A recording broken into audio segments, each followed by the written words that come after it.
Let's hope this does work. It says we're live now. Does it say that we're live? Oh, hello, hello, hello. I don't know whether we're live or not. So, just to add to the confusion, we normally stream using BeLive. BeLive has a big thing across it saying it can't stream to Facebook at the moment. We've had to emergency flip to StreamYard. I've only ever used it as a viewer, as a guest, not as an actual user. So I don't know whether this is working. I'm presuming it is. We will crack on and assume somebody can see us. So welcome to today's FFS. Today we are giving you 5 easy ways to get more traffic to your website. So what does this mean? We've had quite a lot of discussion about how we're going to cover this in our WhatsApp group today. So when we say 5 easy ways to get more traffic, we are assuming that you are already doing some sort of organic SEO. So you've already optimized your website, you're already writing content focused around your keywords, all of the things that we've already told you umpteen times that you need to be doing. We're going to assume that those things are happening. So once you're doing that and you're creating content, you've optimized your website and you've got your website so that it's perfect for your web visitors. What else can you do? What are the next things that you can do to get more traffic? And what are the things that either don't take a humongous amount of effort and also don't cost an awful lot of money? Those are the things we're looking at today. So 5 top tips. Oh, first of all, Hannah Weinhold. Do you want to say who you are? Hello, I'm Hannah Weinhold. And you've got rid of baby today, haven't you? I've got rid of the baby. Where's the baby gone? She's gone to her grandparents. She goes there on a Friday. But I have got loads of scoring stuck in my teeth, so I apologise for all the rooting around I'm doing. Yes, you did. You did just shove half a sandwich in your gob, didn't you? And just quickly, hi to Liz, because apparently Liz is watching with Darcy today. Darcy's at home because she's not been feeling very well, so she's not at nursery. So hi, Darcy. We've got to be on our best behaviour today and not swear. Okay. Simon Daly, who are you? I'm Simon Daly. There we go. Right. Okay, well, let's crack on then. So 5 top tips to get more traffic to your website. Number 1, social media. Sounds obvious, doesn't it? But Hannah, tell us, how do people use social media to get traffic onto their website? It does sound dead obvious, but it is so overlooked by so many people. And people say, I don't like social media. Oh, I never use it. Like, well, you might not use it, but literally billions of people worldwide do. Well, my customers aren't on social media. Yeah, everyone's on social media. Almost literally everyone is on some form of social media. So make sure that you are sharing the content that you write on different social media channels and pick the most appropriate channel for the content that you're writing. So, for example, if you're putting out really beautiful infographics, stick them up on Pinterest and put them on Twitter to get them indexed, then put them on LinkedIn. And just to be clear, put like a link back to your website. Don't just stick up the infographic and, don't put a link to your website. Try pulling out little bits of snippets of information, little facts or top tips from your copy, from your blogging and your content, and stick that on your social media with a link back to your website. Yeah, absolutely. People forget that as well. I mean, so many of our customers, especially ones that we write blogs for example, will write the blog, we'll upload it, they'll upload it, whatever. And then they don't do anything with it. Now, all content is good. Adding content to your website, obviously that's good.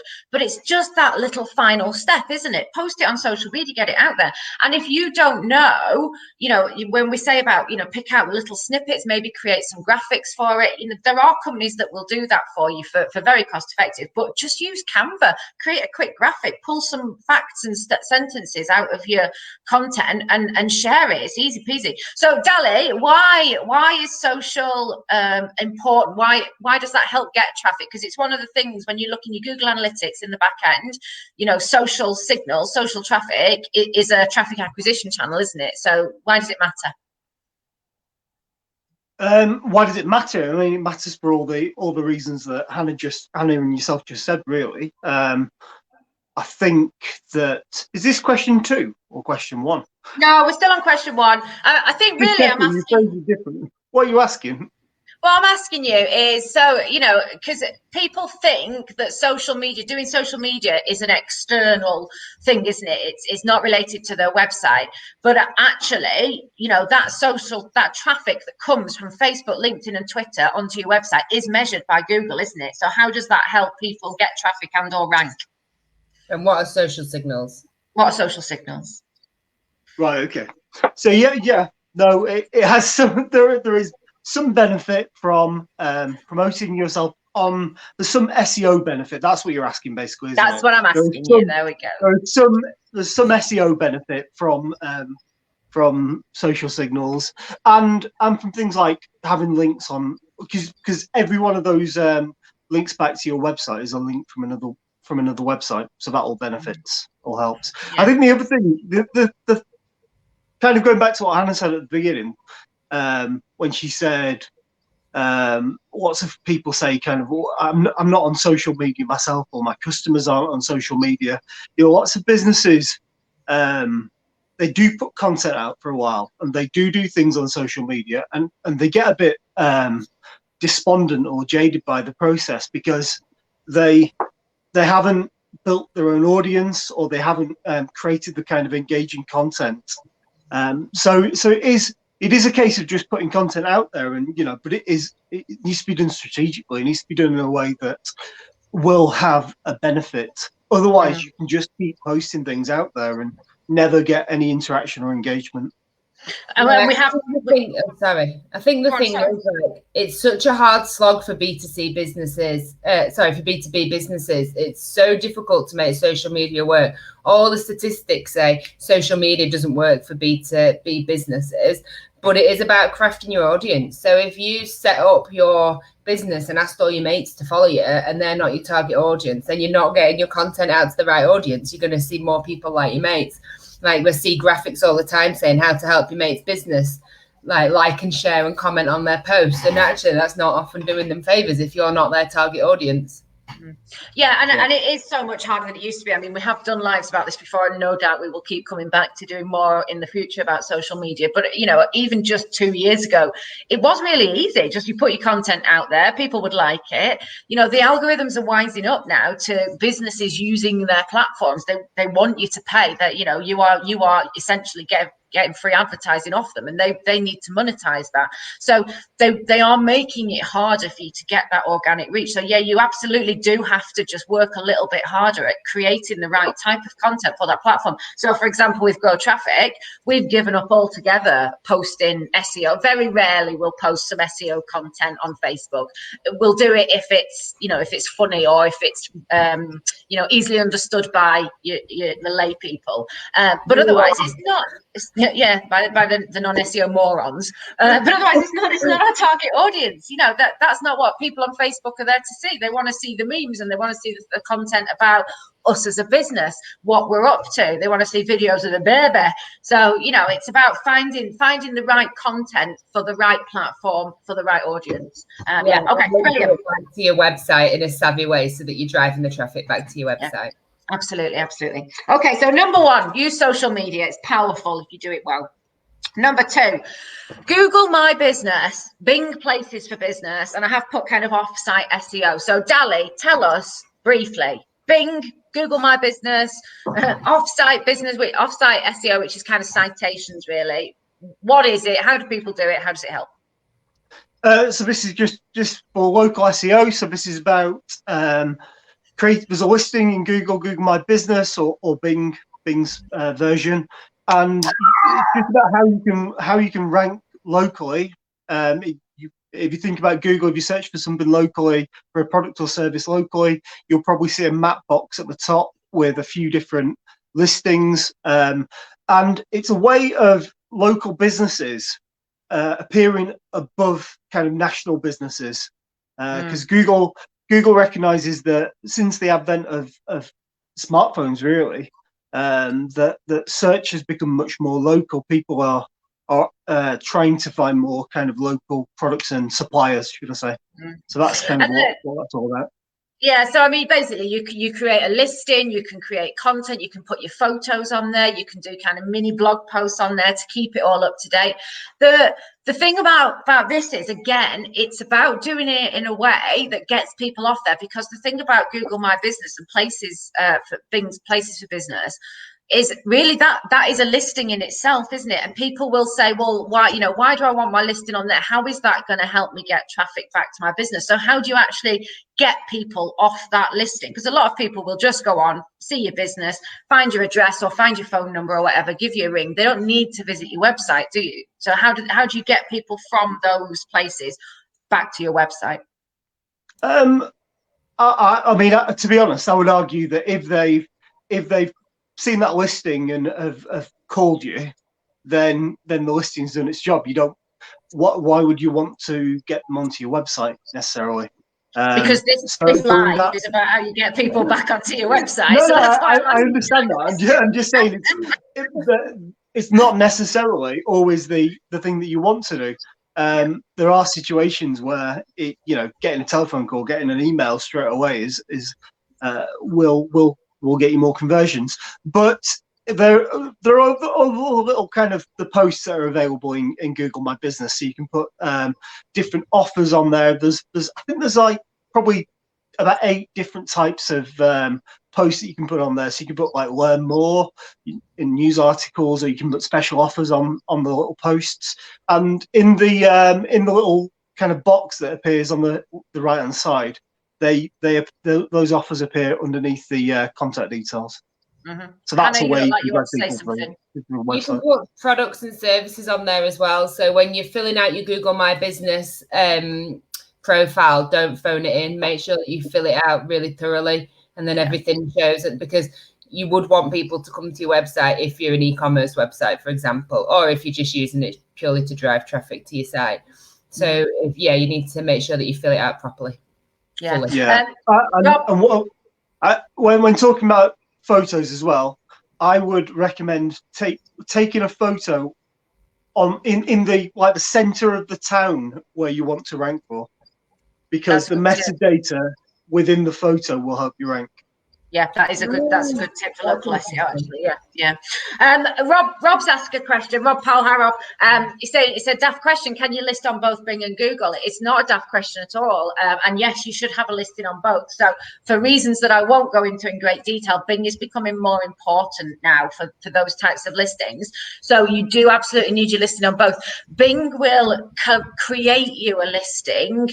It will either pinch the information off LinkedIn, or it'll pinch it off Google. So it will create you one. So 9 times out of 10, if you've got one on Google, you can go onto Bing and you will have one. You just need to claim it. But yeah, absolutely. And make sure, as Dahlia and Hannah said, that those are filled out properly. If there's a box and it asks you for data, put the data in there, put your photos up there, and absolutely optimize both of them.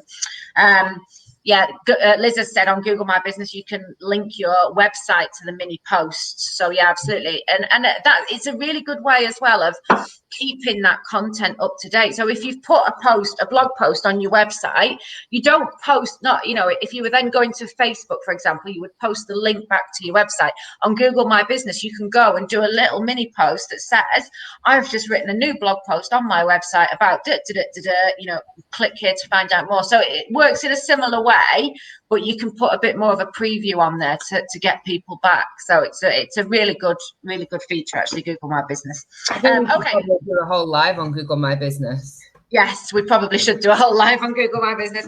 We are moving on now. Right.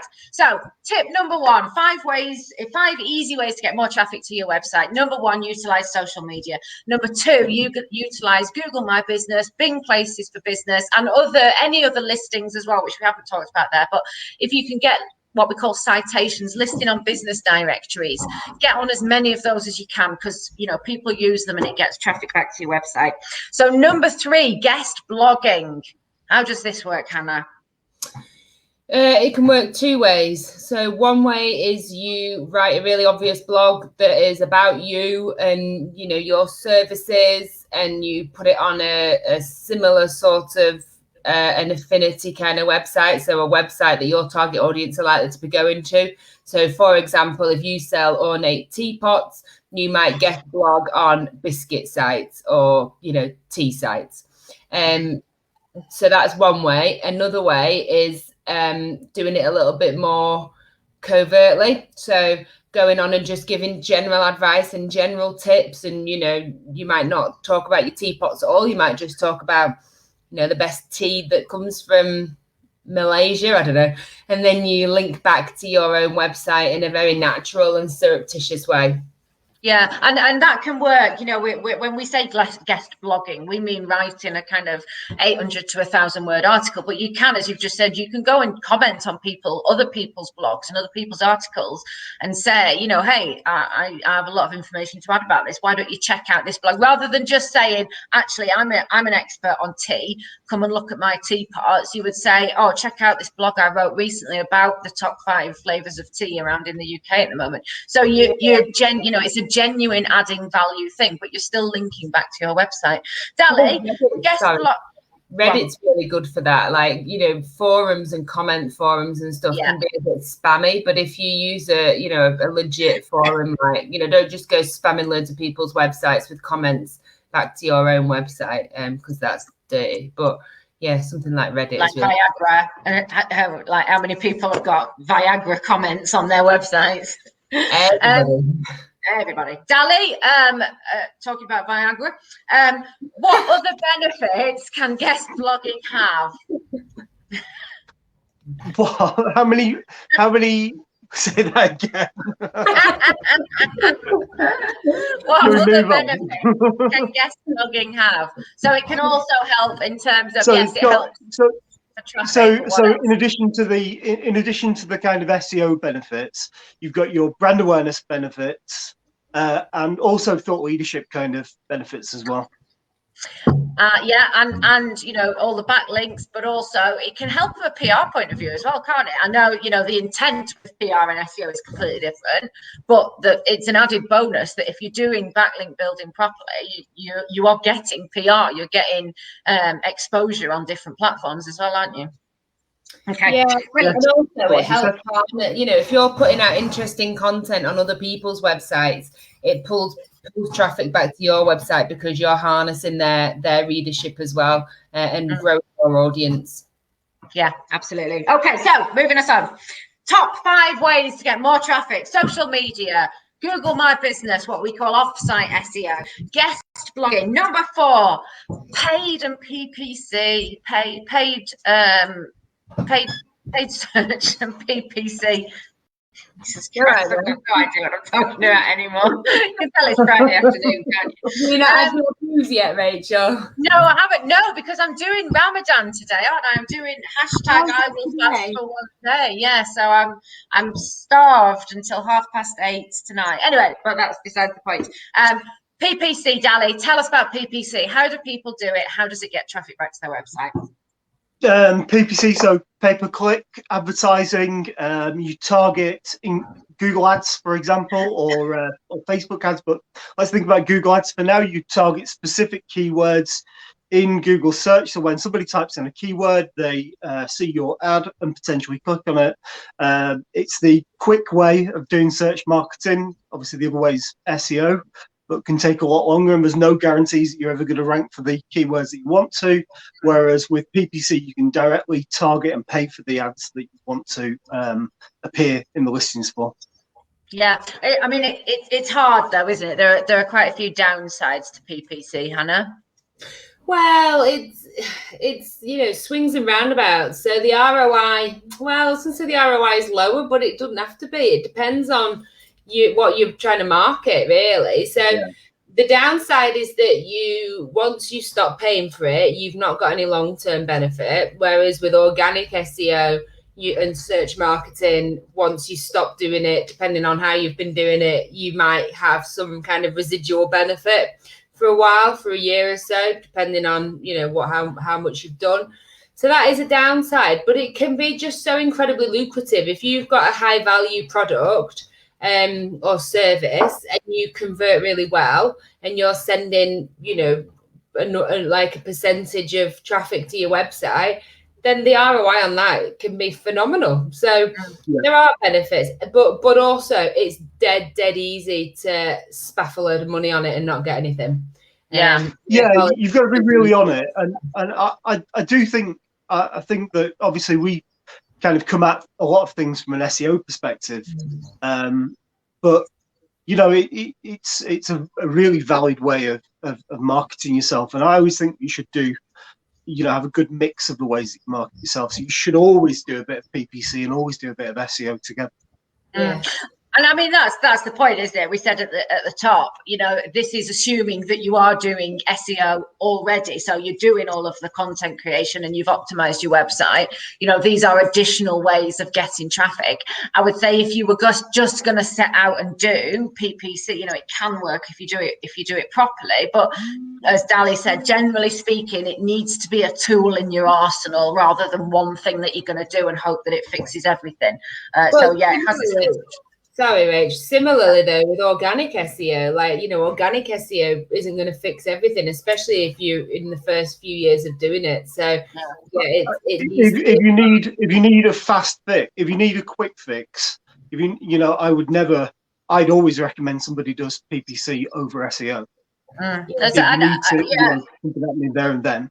I mean, in an ideal world, you do your PPC to be getting the traffic in whilst your SEO is coming to the boil, don't you? So whilst all your organic stuff is coming up. So, Rob's just asked a question. Does PPC help organic ranking? Well, no. Yeah, well, technically, no, but... Well, if you use the signals are improved, I suppose there could be a knock-on effect there, couldn't there? Well, it depends.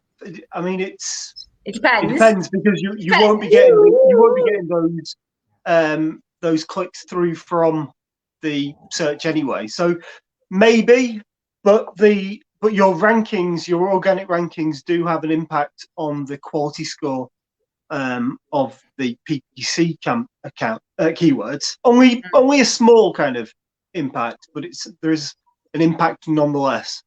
Just unpack that a bit, Dali. What do you mean by quality score? So there's loads of different metrics you've got to think about with PPC. But for Google Ads, one of the metrics is called quality score. It's related to the keyword.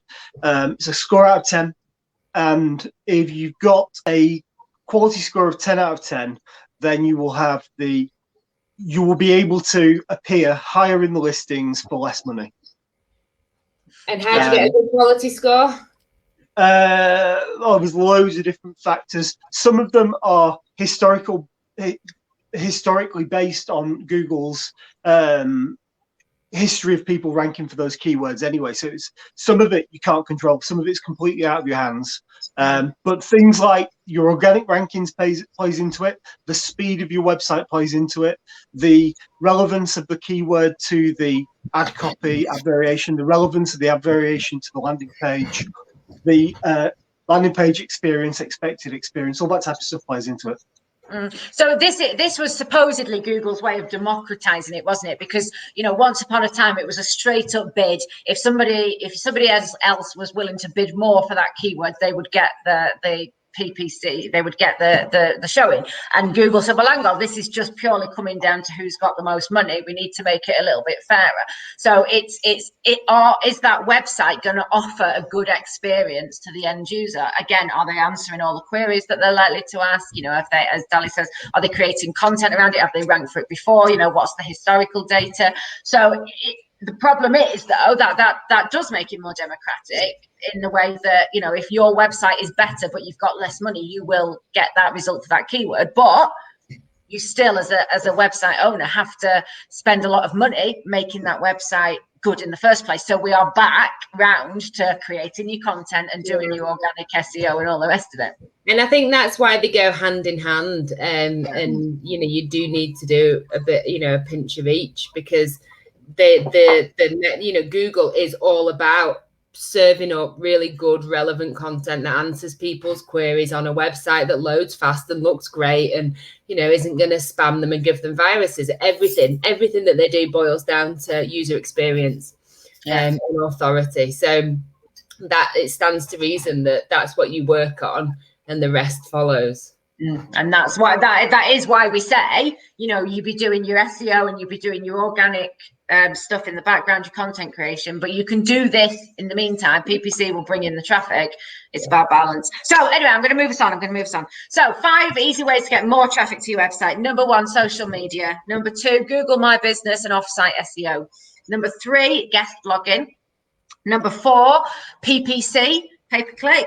Number 5, email newsletters. Now, email newsletters have had a bad rap in recent years, haven't they? Everybody's said, oh, it's the death of the email newsletter. It's not necessarily true, though. If you do an email newsletter well, it can absolutely get people back to your website, can't it? So how does that work, Hannah? That is the nub of it. Do it well. Don't just buy a load of email addresses, do some shitty, salesy, generic email and bang it out to a load of people, because it ain't going to work. You need to be doing really thoughtful, targeted, considered email marketing, and that's that.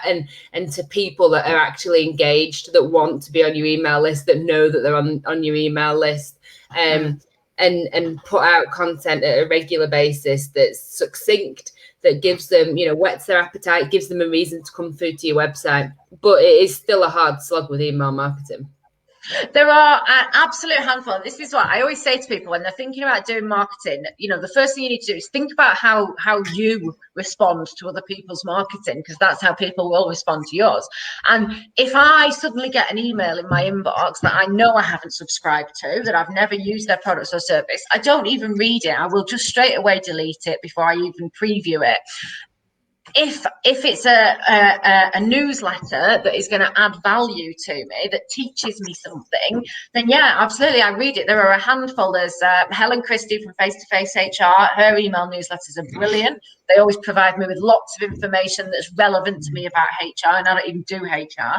And Dell from Plenary, Dell's emails are really, really useful. They give information. So it's about doing an email newsletter that is helping somebody in the same way that you are with your social media, isn't it? If you just sell to them, you know, that I will just not read it.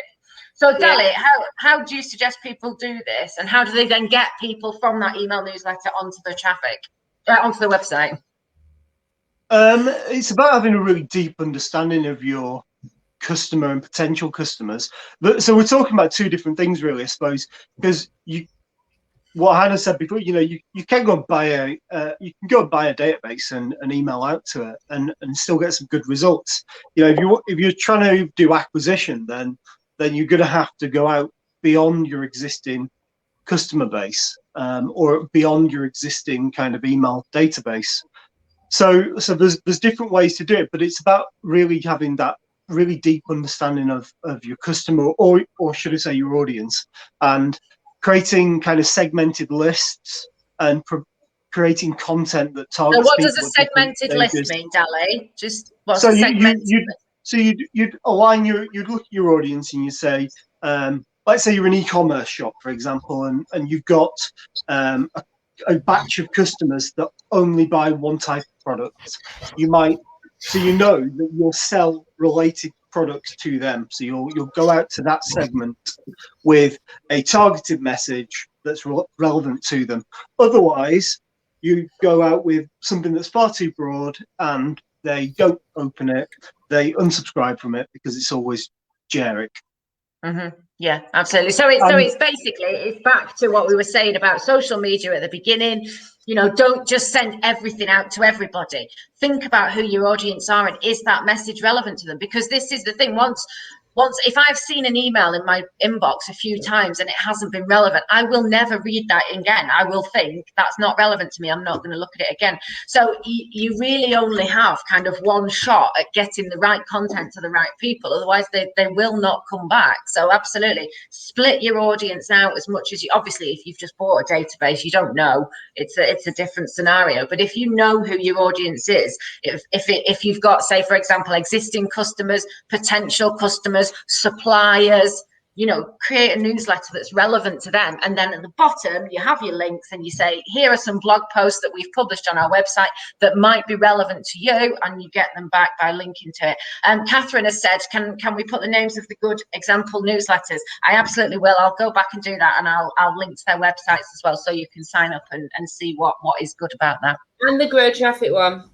Yes, the Grow Traffic one is very good. Good, because, little plug here, the Grow Traffic one, if you've never received it, please do sign up for it, because we have our Dear Chloe section, which is quite funny, even if we do say so ourselves, usually featuring Elon Musk and the trials and tribulations that he gets up to. We've had a number of celebrity people writing in recently. I can't remember who it was last time, but it's, we've had Mark, what's his name, from the Facebook. Yeah, and we've had they write in with their problems, and we don't solve their problems in the slightest, but we give them advice about digital marketing. Okay,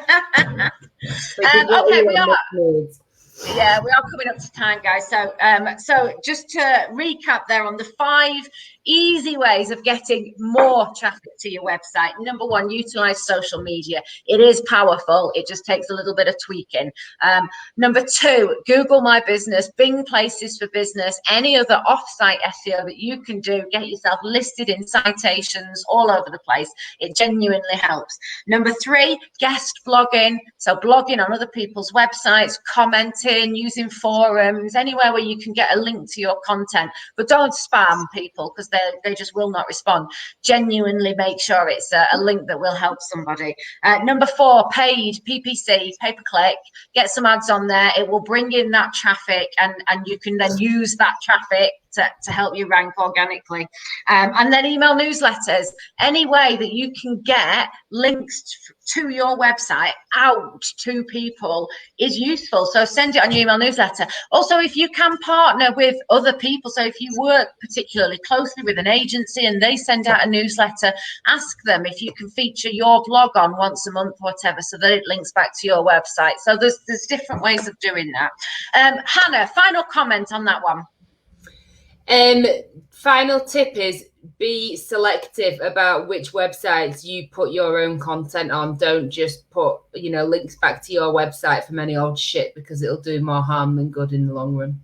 Yeah, absolutely. Good point. Dali, final comment. Have a good mix of the types of things that you're doing. Don't just try and rely on one kind of tactic.